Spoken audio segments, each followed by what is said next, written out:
সবাইকে জয় যিশু। ঈশ্বরকে ধন্যবাদ, ঈশ্বরের দাস দাসীকেও ধন্যবাদ।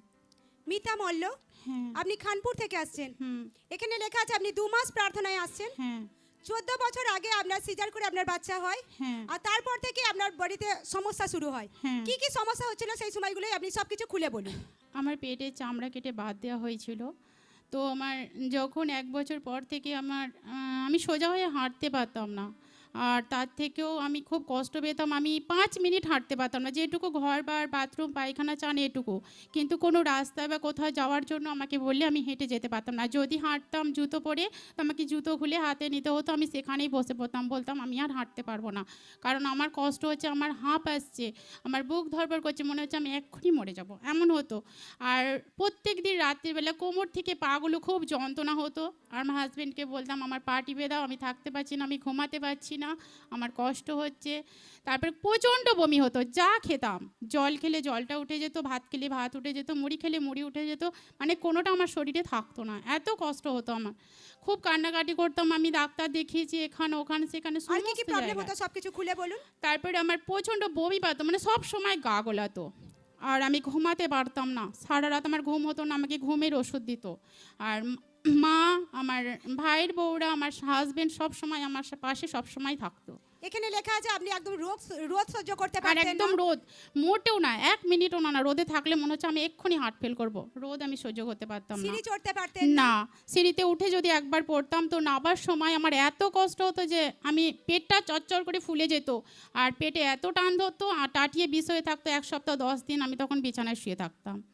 নিচে ঝুঁকে আপনি কোনো কাজ করতে পারতেন ঝাড় না। দিতে পারতাম না, যেমন ঘর মুছতে পারতাম না, আমি কল পাম্প করতে পারতাম না, আমি কাচতে পারতাম না, এরকম। আর যদি জোর করে কিছু করতে যেতাম তখন আমার উল্টো হয়ে যেত, পেট পুরো ফুলে পেট যেত ফুলে আপনার। যেত, আমি আর হাঁটা চলা করতে পারতাম না। পেটে প্রচন্ড পরিমাণে যন্ত্রণা শুরু হয়ে যেত। তো এইভাবে যখন চলতে থাকে, এখানে এমনও লেখা আছে যে আপনার কোনো কোনো টাইমে কোমর থেকে পা পর্যন্ত আপনার পুরো অবশ্যই যেত, ওটা রাত্রিরে বেশিরভাগ, প্রত্যেক দিন রাত্রে হতো। আমি ওর বাবাকে বলতাম তুমি আমার পাগুলো টেনে ধরো, আমার পাগুলো বেগে, মানে আমি চিত হয়ে শুতে পারতাম কিন্তু কাত পাশ হয়ে আমি ফিরতে পারতাম না গো। আর যদি আমি পাগুলো গোটাতে যেতাম তো তখন আমার পাগুলো অবশ হয়ে যেত, মনে হচ্ছে যেন আমার এখনই প্যারালিস হয়ে যাবে, এতটা কষ্ট হতো আপনার। এত কষ্ট হতো। আর এটা ঠিক আপনার বাচ্চা হবার পরে বাচ্চা হবার problem শুরু হয়। পর থেকে শুরু হয়ে গেছে। তো এইভাবে যখন প্রবলেম চলতে থাকে তো আপনি চিকিৎসা করেন। হ্যাঁ, আমি চিকিৎসা করিয়েছি। চিকিৎসক কি বলছিলেন? চিকিৎসক বলেছিল যে তোমার যেভাবে আমার রিপোর্ট দেখেছিল, রিপোর্ট দেখার পর বলেছিল তোমার যেভাবে পেটে চামড়া কেটে বাদ দেওয়া হয়েছে তো বলা যাবে না তুমি কতদিন বাঁচবে, কারণ 10 বছরও বাঁচতে পারো বা 5 বছরও বাঁচতে পারো, কারণ তোমার পরিস্থিতি খুবই খারাপের দিকে আছে, কারণ তুমি তো সংসারের কোনো কাজই করতে পারো। আমি কিছু করতে পারতাম না, আমার ছেলে দেখাশোনা পর্যন্ত আমি করতে পারিনি, ওনার বাবাই মানুষ করেছে ওনাকে, আমি কোলে নিতে পারতাম না, ছেলের যা যাবতীয় কাজ সমস্ত কিছু ওনার বাবা করেছে। তার জন্য আমাকে মা বাপের বাড়ি নিয়ে চলে আসলো। বাপের বাড়ি তো সেম, আমার ভাইয়ের বউরা আমাকে চান করানো খাওয়ানো সমস্ত কিছু সব সময় আমার পাশে থাকতো ওরা। আপনি নিজের কাজটাও নিজে না ঠিকঠাক না, করতে পারতেন আমাকে না। চান করিয়ে দিত, চুল আঁচড়ে দিত, আমার মা খাইয়ে দিত, আমার পায়ে সব সময় ওরা আমার ছোট বোনের মতো, কিন্তু আমার মানে প্রত্যেক দিন আমার সেবা করে গেছে। তো চিকিৎসক আপনাকে এরকম বলতে থাকেন। হ্যাঁ, আর প্রচণ্ড ওষুধ লিখে দিত, ওষুধ খেয়ে গিয়ে আর প্রত্যেক সপ্তাহে একটা করে 2000 টাকার ইঞ্জেকশন। আমার এত কষ্ট হতো আমি সহ্য করতে পারতাম না, তখন আমি কান্নাকাটি করতাম, বলতাম আমার এই জীবন বেঁচে থাকার থেকে আমার মরে যাওয়া ভালো, কারণ আমি এত কষ্ট সহ্য করতে পারছি না, আমি আর ওষুধ খাবো না। এরকম কত বছর আপনি ট্রিটমেন্ট আমি করিয়েছেন? 9 বছর এরকম ট্রিটমেন্ট চলি। 9 বছর ট্রিটমেন্ট করিয়েছেন, মেডিসিন খেয়েছেন, কিন্তু কোনো ফল হয়নি। না। আপনার প্রবলেম দিন প্রতিদিন বাড়তেই থাকে।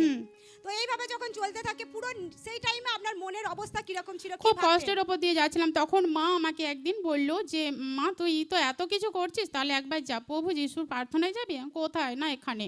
তো আমি বলছি মা আমি কি এত কিছু করছি, কলকাতা থেকে, তারকেশ্বর থেকে, বর্ধমান থেকে, আমার তো কোথাও কিছু হচ্ছে না, তো আমি ওখানে গেলে কি আমি সত্যিই সুস্থ হবো? বলছে হ্যাঁ হবি, তো যা না তুই। তো আমি একটা অন্য মণ্ডলীতে আমি গিয়েছিলাম, বিশ্বাসের সাথে গিয়েছিলাম, সেখান থেকে বাইবেল নিয়ে আমি প্রার্থনা করি। বেশ লকডাউনের সময় প্রার্থনাটা বন্ধ হয়ে যায়, আমি প্রত্যেক দিন সেখানে যেতে শুরু করেছিলাম বিশ্বাসের সাথে যে আমি ভালো হয়ে যাব, সুস্থ হয়ে যাব। তো কিছু সমস্যা আমার মধ্যে থেকে অনেকটা দূর হয়েছিল, কিন্তু যে সমস্যাটা আমার মেন, যে আমি হেড হয়ে কোনো কাজ করতে পারতাম না, আমার সংসারে যাবতীয় কাজ আমি কিচ্ছু করতে পারতাম না। আমার জন্য একটা কাজের লোক রেখে দিয়েছিল, আমার নিজের ভাতের থালাটা পর্যন্ত আমি ধোবার মতন আমার পরিস্থিতি ছিল না কো। তো আমি তখন বললাম যে মা ওখানে তো মণ্ডলী আমি কি করব, তাহলে আমি কোথায় যাব? পুরো অন্ধকারের মধ্যে আমি তলিয়ে যাচ্ছিলাম, আমি জীবিত ঈশ্বরের মণ্ডলী খুঁজছিলাম, কিন্তু কোথাও আমি পাচ্ছিলাম না যে কে আমাকে বলে দেবে আমি কোথায় গেলে সুস্থ হব। তো বলার পর যখন আমি বাড়ি থেকে বেরোতে পারতাম না, একদিন হঠাৎ আমি বাজারে বেরোলাম ফোনে রিচার্জ করতে। তো ফোনে রিচার্জ করতে যখন বেরোলাম তখন আমি পোস্টারের মাধ্যমে আমি দেখতে পেলাম যে বড় ধামাস মণ্ডলীতে প্রার্থনা হয়। তো প্রার্থনা হয়, আমি তখন বলছি এখানে কী করে যাব, কিন্তু যাদের বাড়িতে সে মানে পোস্টারটা লাগানো ছিল আমি তাদের সাথে গিয়ে বলি এই মণ্ডলীটা কোথায় জানো তুমি? তখন বললো যে হ্যাঁ আমরা ওখানে যাই, আমাকে নিয়ে যাবে? বললো হ্যাঁ আমরা নিয়ে যাব। তো বলেছিল, কিন্তু আমার মন মানলো না যে ওদের সাথে যাব না, আমি একাই যাব। তো 25শে ডিসেম্বর আমি 7 সকালবেলায় মাকে আগের দিনেই বলেছি মা আমি যাব, কিন্তু আমি জানি না দেবীপুর ধামাস কোথায়, কিভাবে যেতে হবে, কোথা থেকে যেতে হবে, আমি কিচ্ছু জানি। আমি খুব কষ্টের সাথে এসেছিলাম এখানে। যখন আমি 25শে ডিসেম্বর 24 সালে এসেছিলাম, আমি ওখানে প্রার্থনায় দেশে আমি এত আনন্দ হয়েছে, এত মানুষ, এত বড় মণ্ডলী, এখানে কি করে হয়, আর এত বড় বড় সাক্ষ্য, সবাই সুস্থ হয়ে যায়। কিন্তু আমি যে মণ্ডলীতে ছিলাম সেখানে তো আমি কম মানুষ দেখেছি, কিন্তু আমি এত বড় সাক্ষ্য আমি দেখিনি কো। যখন দুসরা জনের সাক্ষ্যকে আপনি শোনেন তখন আপনার কি মনে হয়? আমার তখন মনে হয়েছিল এখানেই আমার লাইফ চেঞ্জ হবে, এখানেই আমি সুস্থ হব, আমার পরিবার এখানেই পরিত্রাণ পাবে। তো আপনি লাগাতার বিশ্বাসের সহিত প্রার্থনায় আসতে থাকেন, বারবার যখন প্রার্থনাতে আসতে থাকেন, ঈশ্বরের দাসেরা বাক্যকে শুনতে থাকেন, সেই বাক্য নিজের জীবনে গ্রহণ করতে থাকেন, ফায়ার প্রার্থনা রিসিভ করতে থাকেন, আপনি বাড়িতে বসে অনলাইনে ফলো করতে থাকেন। প্রার্থনা যখন আসতে থাকেন 23/2/2025 তারিখে যখন আপনি প্রার্থনাতে আসেন, আর সেই দিন ঈশ্বরের দাস যখন ফায়ার প্রার্থনাকে করছিলেন, আসুন আমরা সেই ফায়ার প্রার্থনা ভিডিওকে দেখি।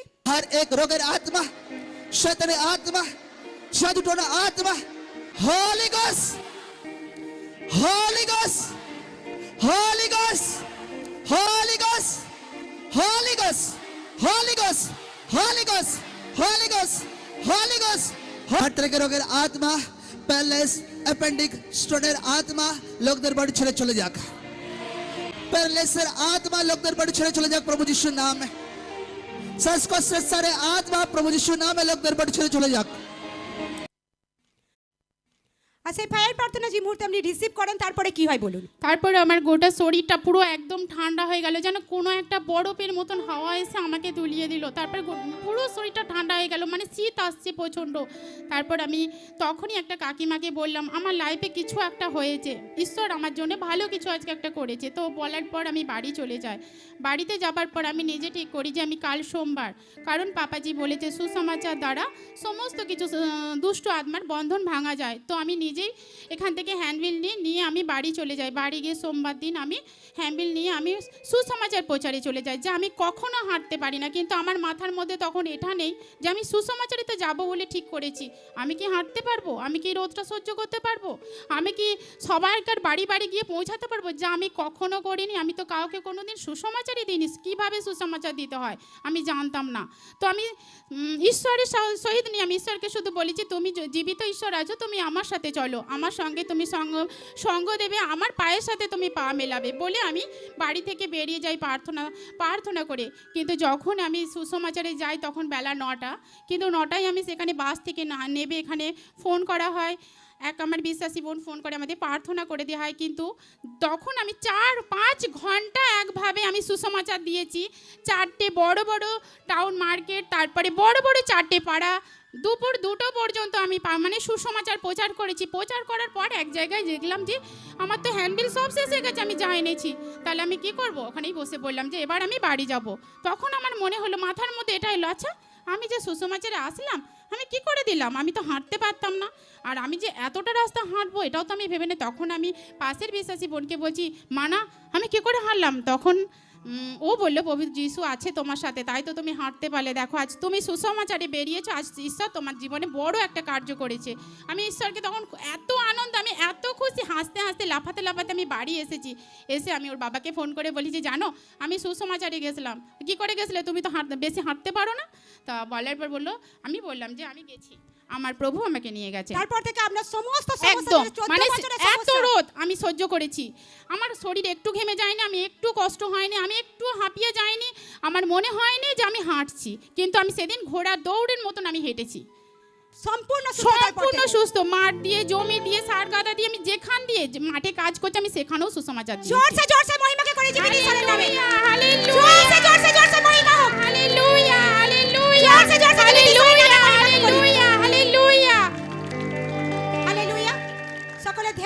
সবাই শুনবো। ইনি বলছেন 14 বছর আগে যখন ইনার সিজার করে যখন বাচ্চা হয় আর তারপর থেকে ইনার শরীরে সমস্যা হয়। সিজার হওয়ার কারণে ইনি বলছেন যে ইনার পেটের চামড়া কেটে বাদ দেওয়া হয়েছিল আর এরপর থেকেই ইনার পেটে যন্ত্রণা শুরু হয়। ইনার এত পেটে যন্ত্রণা হতো ইনি 10 মিনিট 5 মিনিটের রাস্তাও ইনি নিজে হাঁটতে পারতেন না। ইনি এমনকি ইনি নিজের কাজটাও ইনি নিজে করতে পারতেন না। ইনার নিজে স্নান করা, জামা কাপড় চেঞ্জ করানো, ইনার মাথা আঁচড়ে দেওয়া, খাবার খাওয়ানো, সমস্ত কিছু কিন্তু ইনার পরিবারের লোকরা ইনাকে করিয়ে দিতেন। ইনি নিজের কাজটা কোনো কিছু ইনি করতে পারতেন না। এমনকি এর সাথে সাথে ইনি বলছেন ইনার প্রচণ্ড পরিমাণে বমিটিং হতো। সারাদিন ধরে উনি যা কিছু খেতেন ইনার সব সময় সব কিছু বমি হয়ে যেত। আর এর সাথে সাথে ইনি বলছেন রোদ একদম ইনি সহ্য করতে পারতেন না, রোদে বেরোতেই পারতেন না। ইনি সিঁড়ি চড়তে পারতেন না, ইনি নিচে ঝুঁকে কোনো কাজ করতে পারতেন না। ইনার পেটে টান ধরতো, ইনার পেট ফুলে যেত। ইনি এর কারণে কোনো কাজবাজ কোনো কিছু করতে পারতেন না। সেই টাইমে পুরোপুরি উনি বিছানাতেই থাকতেন। ইনার রাত্রে ঘুম হতো না। ইনি প্রচণ্ড কষ্টের মধ্যে ইনার লাইফকে কাটাচ্ছিলেন। ইনি এমনও বলেছেন যে রাত্রেতে ইনার কোমর থেকে পা পর্যন্ত ইনার অবশ হয়ে যেত, এতটাই ইনার অসুবিধা হতো। তো উনি যখন ট্রিটমেন্ট করানোর জন্য চিকিৎসকের কাছে যান, চিকিৎসক ইনাকে বলেন আপনি হয়তো বেশি দিন বাঁচবেন না, কারণ আপনার অবস্থা প্রচণ্ড খারাপ আছে। চিকিৎসক ওনাকে মেডিসিন দিতে থাকেন। উনি লাগাতার 9 বছর ধরে ট্রিটমেন্ট করান, 9 বছর মেডিসিন খান, কিন্তু মেডিসিন খাবার পরও কিন্তু কোনো রকম উনি ওনার শরীরে পরিবর্তন দেখতে পান না। ওনার লাইফে প্রবলেম দিন প্রতিদিন বাড়তেই থাকে। কষ্টের মধ্যে, নিরাশার মধ্যে যখন উনি ওনার লাইফকে কাটাচ্ছিলেন, তো উনি একটা টাইমে উনি প্রভুর কথা জানতে পারেন, একটা মণ্ডলীর সাথে উনি জোড়েন। কিন্তু কিছু টাইম চলার পর কিন্তু ওই মণ্ডলী থেকে উনি কাট হয়ে যান। ফিরসে যখন উনি এই মণ্ডলীতে কথা জানতে পারেন, উনি প্রার্থনায় আসতে থাকেন। যখন উনি ফার্স্ট টাইম প্রার্থনাতে আসেন 25শে ডিসেম্বর, আর যখন প্রার্থনাতে আসেন, যখন দেখেন যে লোকরা এখানে জীবিত ঈশ্বরের মহিমাকে করছে, লোকরা তাদের জীবনে বড় বড় সাক্ষ্যকে দিচ্ছে, সেই সাক্ষ্য যখন উনি শোনেন, তো ওনার পুরো জীবন পুরো একটা পাল্টে যায় যে কি করে হতে পারে এত লোক, এত জীবনে লোকদের বড় বড় সাক্ষ্য। তো উনি পুরোপুরি জীবিত ঈশ্বরের প্রতি ভরসা করতে শুরু করেন। উনি প্রার্থনায় বিশ্বাসের সহিত আসতে শুরু করেন। ঈশ্বরের দাসরা বাক্যকে গ্রহণ করতে থাকেন। অনলাইন প্রার্থনা উনি ফলো করতে থাকেন। যখন উনি প্রার্থনা অ্যাটেন্ড করতে থাকেন, 23/2/2025 তারিখে যখন উনি প্রার্থনাতে আসেন, আর সেই দিন ঈশ্বরের দাস যখন হাড়েক রোগে দুষ্ট আত্মা জন্য ফায়ার প্রার্থনাকে করছিলেন, সেই সামর্থ্য ফায়ার প্রার্থনা পুরো বিশ্বাসের সহিত যখন বডিকে উনার পেটকে স্পর্শ করে, উনার শরীর পুরো একদম বলছেন উনি ঠান্ডা হয়ে যায়, মনে হচ্ছে পুরো বরফ হয়ে গেলে, পুরো শীত লাগছে, পুরো ঠান্ডা লাগে। যখন উনি নিজে বুঝতে পারেন যে জীবিত ঈশ্বর আমার জীবনে একটা বড় মহিমাকে করছেন, বড় কাজকে করছেন, উনি বাড়ি যান, নির্ণয় নেন, ইনি নিজে এখান থেকে হ্যান্ডবিল নিয়ে যান প্রচার করবার জন্য। যেমন নিজে বলছেন যে আমি 5 মিনিটের পথও হেঁটে যেতে পারতাম না, উনার পেট ফুলে যেত, পেটে টান ধরতো। উনি নির্ণয় নেন যে আমি সুসমাচারকে প্রচার করব, জীবিত ঈশ্বরের বোঝকে আমি নিজের কাঁধে ওঠাবো। তো উনি সুসমাচার প্রচার করার জন্য হ্যান্ডবিল নিয়ে যান। তারপরের দিন উনি হ্যান্ডবিল নিয়ে প্রচারে বেরোন, আর প্রচার করতে যখন যান টানা 5 ঘন্টা উনি প্রচার করেন নিজের পায়ে হেঁটে। তারপর দেখে কোনো শরীরে প্রবলেম নেই, যে 14 বছর যে প্রবলেম উনি ওনার জীবনে ফেস করেছেন, পেট ফুলে যেত, হাঁটতে পারতেন না, রোদ সহ্য করতে পারতেন না, সারে প্রবলেম ওনার বডি থেকে গায়েব হয়ে গেছে। তারপর থেকে উনি সম্পূর্ণ সুস্থ আছেন, সম্পূর্ণ ফ্রি আছেন। জোরসে মহিমাকে করে হাতকে উঠিয়ে তালির সহিত খুশি খুশি জোরসে জোরসে জোরসে জোরসে মহিমা জীবিত ঈশ্বরের বড় মহিমার জন্য। এখন কতদিন হচ্ছে আপনি সম্পূর্ণ ফ্রি আছেন? এখন 4 দিন হয়ে গেছে, সম্পূর্ণ ফ্রি আছেন।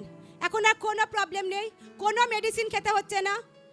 এখন হাঁটা চলা কন্টিনিউ করতে পারছেন, সিঁড়ি বেয়ে উঠতে পারছেন, পেট ফুলে যাচ্ছে না, কোনো প্রবলেম নেই, পা অবশ্যই যায় না, কোনো কিছু প্রবলেম না। নেই। আমি খুব শান্তিতে ঘুমিয়েছি 2 দিন, এখন পুরো খুশি আছেন একদম। জীবিত ঈশ্বর আপনার জীবনে 14 বছরের প্রবলেমকে আপনার জীবন থেকে গায়েব করেছে। হ্যাঁ, একটা নতুন লাইফ আপনাকে দিয়েছে।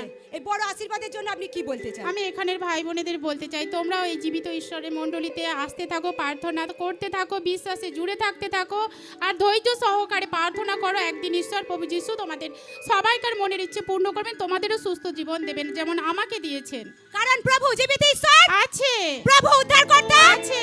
জোরসে তালি সহিত জীবিত ঈশ্বর